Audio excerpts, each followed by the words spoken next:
క్రీస్తునందు ప్రియమైన సహోదరి సహోదరులకు యేసుక్రీస్తు నామములో శుభములు. దేవుని యొక్క కృప మీకు కలుగునుగాక. ఈరోజు దేవుడు మనకిచ్చిన మాట తిమోతికి రాసిన మొదటి పత్రిక 4వ అధ్యాయము 8వ వచనం. శరీర సంబంధమైన సాధకము కొంచెం మట్టుకే ప్రయోజనకరమవును, కానీ దైవభక్తి ఇప్పటి జీవము విషయములోను రాబో జీవ విషయములోను వాగ్దానముతో కూడినదైనందున అది అన్ని విషయముల్లో ప్రయోజనకరమవును. ఈ మాటలు పౌలు గారు తిమోతికి రాస్తున్నట్టుగా మనము చూడగలం అన్నమాట. ఇక్కడ మనం చూసుకుంటే శరీర సంబంధమైన సాధకము కొంచెము మట్టుకే ప్రయోజనకరమవును.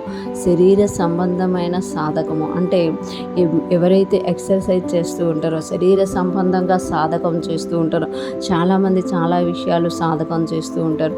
కొంతమంది ఎక్సర్సైజులు చేస్తూ ఉంటారు అన్నమాట. అంటే శరీరం బలంగా తయారైన కొంతమంది యోగాసనాలు వేస్తూ ఉంటారు అన్నమాట. కొంతమంది ఇంకొక విధంగా సాధకం చేస్తూ ఉంటారు అన్నమాట. కొంతమంది చదువుని సాధకం చేస్తూ ఉంటారు, కొంతమంది పాటల్ని సాధకం చేస్తారు, కొంతమంది మ్యూజిక్స్ని వాయిద్యాలని సాధకం.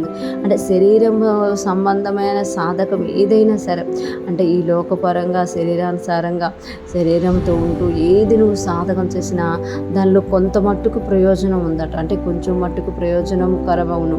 కానీ దైవభక్తి విషయంలో ఎవరైతే సాధకం చేస్తారో, దైవభక్తి విషయంలో ఎవరైతే సాధన చేస్తారో వారంట దైవభక్తి ఇప్పటి జీవం విషయంలోను రాబో జీవం విషయంలోను వాగ్దానములతో కూడినదైనందున అది అన్ని విషయంలో ప్రయోజనకరమవును.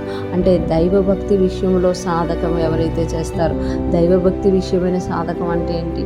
ప్రార్థన జీవితం కలిగి ఉండడం, వాక్యం చదువుకునే జీవితం కలిగి ఉండడం, నీతిగా జీవించడానికి సాధకం చేయడం, పరిశుద్ధంగా జీవించడానికి సాధకం చేయడం, దేవుడు చెప్పింది చెప్పినట్టు చేయడం, సాధకం చేయడం అనమాట.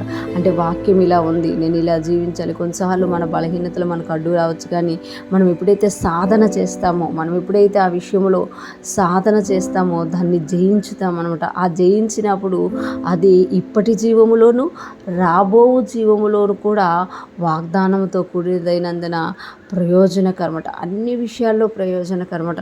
దైవభక్తి విషయంలో నువ్వు ఏది సాధన చేసినా అది అన్ని విషయాల్లో ప్రయోజనకరమట.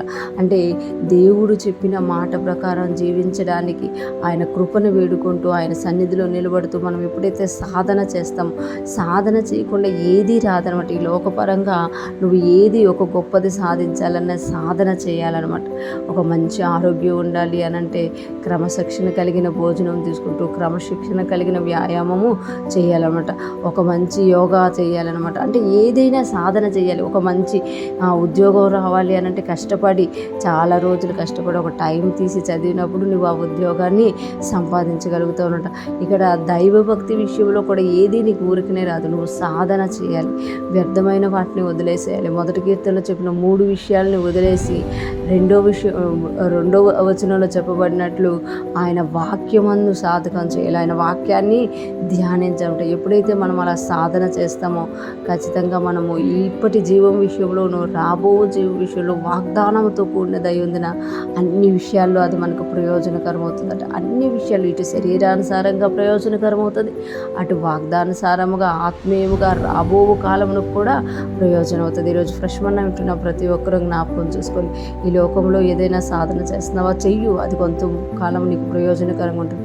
కానీ దైవభక్తి విషయంలో నువ్వు సాధన చేసినప్పుడు, దేవుడు చెప్పిన మాటల విషయంలో నువ్వు సాధన చేసినప్పుడు నువ్వు ఈ లోకమందును పరలోకమందును ఆశీర్వదింపబడతావు. అనేక మందికి నువ్వు ఆశీర్వాదకరంగా ఉంటావు. దేవుని కృప మనకు తోడై ఉండి నడిపించునుగాక. ఆమేన్.